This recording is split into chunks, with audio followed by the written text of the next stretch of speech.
अज दे दिन जून 1984 दे विच इस अस्थान के उत्ते भारती स्टेट के नाल लड़दियां बेअंत सिखां ने शहीदी दिती है, जिहदे विच बीबियां भी सन, बजुर्ग भी सन, बच्चे भी सन, नौजवान भी सन। और असीं उन्हां शहीदां नूं याद करन वास्ते अज इकट्ठे होए हैं। जिस वक्त भारत 1947 दे विच भारती लोगों के कहण मुताबक आज़ाद होया, सिखां नूं नप्पण दी, सिखां नूं कुट्टण दी पॉलिसी जिहड़ी है उस वेले तैयार हो गई सी और तैयार की सी जवाहर लाल नेहरू ने कि इस हिंदुस्तान के अंदर, इस भारत के अंदर सिखां नूं नप्पणा है, सिखां नूं कुट्टणा है, सिखां नूं दबना है, आर्थिक तौर पर कमज़ोर करना है, समाजिक तौर पर कमज़ोर करना है, धार्मिक तौर पर कमज़ोर करना है और राजनीतिक तौर पर भी कमज़ोर करना है। ये नीतियां 1947 च बन गई और उहदा सिटा 1984 दे विच श्री अकाल तख्त साहिब, सचखंड श्री हरमंदर साहिब ते 37 होर गुरुद्वारे साहिबाना दे विच हमलियां दे रूप दे विच निकलिया। मैं कुछ गल्लां साझियां करनियां। ये जिहड़ी बादशाहत दा संकल्प है या राज दा संकल्प है, ये सानू गुरु साहिबान ने दिता है और असी अपने अरदास के दौरान दौरे दे विच इस संकल्प नूं दोहराउने हैं, राज करेगा खालसा, और दोहराउंदे रहना। जिहड़ा सिख है, जिहदे केसां दे विच अमृत है, जिहदे नेत्रां दे विच अमृत है, जिहदे मुख दे विच खंडे बाटे दा अमृत है, वो राज दे संकल्प तो मुनकर नहीं है और ना मुनकर हो सकता है। ये गल वखरी है कि कोई खुलेआम मानसा वर्गा खुलेआम कहंदा है और साडे वर्गे दबी जुबान च कह दिंदे हैं। असीं पढ़दे हां कि राज करेगा खालसा। कौन राज करूगा? खालसा राज करूगा। ते जे असी राज करने, राज लेने, तो सानू खालसा बनना पएगा। अज साडे सामने बहुत सारियां चुनौतियां जिहड़ियां ने वो खड़ियां ने, जिहड़ियां सानू कमज़ोर कर रहीआं ने, धार्मिक तौर के उत्ते, समाजिक तौर के उत्ते और आर्थिक तौर के उत्ते। सानू धार्मिक तौर के उत्ते कमज़ोर करने वास्ते पंजाब की इस धरती के उत्ते ईसाईयत का प्रचार जिहड़ा है बड़े जोर शोर के नाल चलाया जा रहा है। पंजाब के अंदर पिंड पिंड चर्चां बन रही और मसीतां बन रही। ये साडे वास्ते चिंता वाली गल है, साडे वास्ते फिक्र वाली गल है। मैं सारे महापुरखों नूं, जिन्ने भी सिख धर्म नाल संबंधित महापुरख है जिहड़े प्रचार की सेवा करते रहे ने, मैं उन्हां नूं ये कहना चाहांगा कि एक बारी फेर निकलो। जिवें संत बाबा गुरबचन सिंह जी भिंडरां वाले, जिवें संत बाबा ज्वाला सिंह जी हरखोवाल वाले, जिवें महापुरख संत बाबा आदर सिंह जी मस्तूआणा साहब वाले, इन्हां ने वहीरां घत के पिंडां दे विच प्रचार कीता सी ते सिੱਖੀ बुलंद कीती सी। अज भी मैं इन्हां महापुरखां नूं अपील करूँगा कि पिंडां दे विच जाके, खास तौर पर बॉर्डर एरिए के पिंडां दे विच जाके सिੱਖੀ नूं मजबूत करो।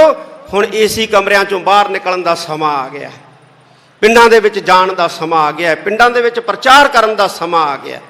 क्योंकि जे असी धार्मिक तौर पर मजबूत ना होवांगे, असी आर्थिक तौर पर मजबूत नहीं होवांगे, असी आर्थिक तौर पर मजबूत नहीं होवांगे, असी समाजिक तौर पर मजबूत नहीं होवांगे।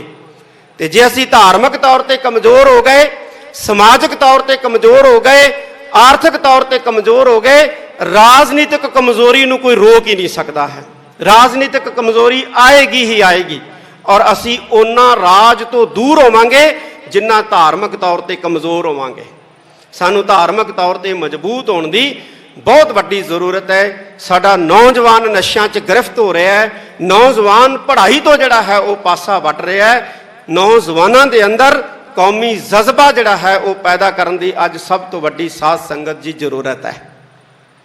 एक गल मैं होर कहनी चाहना कि ये जिहड़ी सिख कौम है, ये मर्दे मुजाहद धन धन साहिब श्री गुरु गोबिंद सिंह पातशाह की पैदा की, गुरु नानक साहिब सच्चे पातशाह की जिहड़ी है वो प्रज्वलित की शेरां दी कौम है। इस वार श्री अमृतसर साहब के आस पास सरकार ने बहुत वड्डा घेरा कत्तिया।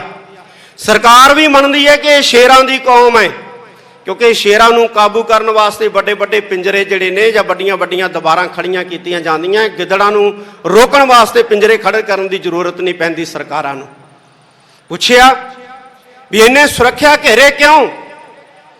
कहंदे जी सिखां की सुरक्षा वास्ते। और सिखां नूं सुरक्षा की लोड़ नहीं है, शेरां नूं सुरक्षा की लोड़ नहीं है। हाँ, शेरां तो सुरक्षा की लोड़ है, ते तुसीं शेरां तो सुरक्षित करने वास्ते ये जिहड़े सुरक्षा दस्ते या सुरक्षा दीवारां जिहड़ियां ने बनाईयां ने, ये सानूं दिस रहीआं ने। ते शेर जिहड़ा है, जिहड़ा गुरु गोबिंद सिंह महाराज दा पैदा कीता खालसा है, वो किसी ते नहक्का हमला नहीं करता, किसी ते बेवजह जिहड़ा है अपना पंजा नहीं मारदा, बेवजह जिहड़ा है वो किसी वाल दहाड़दा नहीं है। हाँ, कोई स्टेट का भेजिया जिहड़ा भेखी जिहड़ा है नकली दाड़ी केस ला के भावें कोई जुल्म कर जे, भावें कोई किसी ते जबर कर जे, पर जिहड़ा गुरु नानक साहिब सच्चे पातशाह का सिख है वो कदे भी जुल्म वाल जिहड़ा जुल्म रोकदा जरूर है लेकिन जुल्म नहीं करता। मैं सिख संस्थावां नूं ये कहना चाहांगा कि अज जरूरत आ गई है, जिवें धन गुरु अंगद देव जी महाराज ने खडूर साहब की धरती के उत्ते मल अखाड़े कायम किए सी, अज गतका अकैडमियां ते गतके अखाड़े जिहड़े ने साडीआं संस्थावां गुरुद्वारा साहिबान के अंदर कायम करन, और मॉडर्न जिहड़े ने शस्त्र अभ्यास के केंद्र जिन्हों शूटिंग रेंजा कहते हैं वह भी कायम कीतियां जान, कोई हरज नहीं है। साध संगत जी, जिहड़े दूसरे लोग है वो लुक छिप के जिहड़े है अपने लोगों को हथियारों की ट्रेनिंग दे रहे हैं, शस्त्रां की ट्रेनिंग दे रहे हैं। असी लुक छिप के नहीं देंगे, असी शरेआम देंगे, खुलेआम देंगे।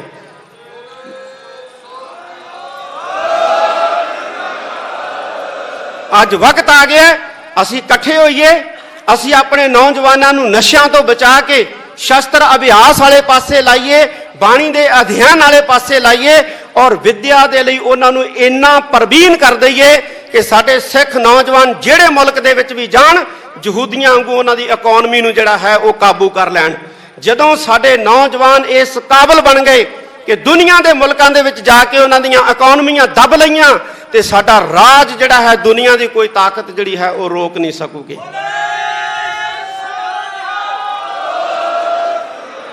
सचखंड श्री हरमंदर साहब, श्री दरबार साहब, श्री अकाल तख्त साहब ते जिन्हें भी हमला किया वो बर्बाद होया है।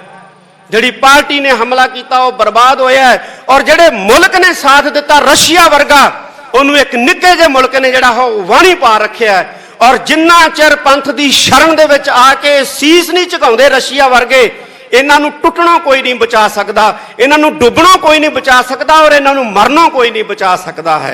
ये गुरु नानक साहब का दर है, गुरु नानक साहब का घर है। अंत दे विच मैं सारियां सत्कारत पोलीटिकल पार्टियां दे, खास तौर पर सिख पार्टियां दे आगू बैठे ने, उन्हों का धन्नवाद करदा है। आप सारी संगत का धन्नवाद, सिख जथेबंदियां संप्रदावां का, संस्थावां का धन्नवाद। असी इकट्ठे होकर चलीए। पिंडा बड़ा बिखड़ा है साध संगत जी, जो कला बंदा कोई पिंडे के उत्ते सफर करता है तो बहुत तंगी आती है, बहुत मुसीबतों का सामना करना पैंदा है। पर जो काफले बना के बिखड़े पिंडियां के उत्ते तुरिया जाता है, मतभेद भुला के, तो उदों बिखड़े पिंडे भी जिहड़े है वो आसान हो जाते हैं। असी बुलंदियां छूवांगे, गुरु दे बन जाइए, गुरु साडे नाल है, गुरु की असीस साडे नाल है। सारी संगत का बहुत बहुत धन्नवाद। वाहिगुरू जी का खालसा, वाहिगुरू जी की फतेह।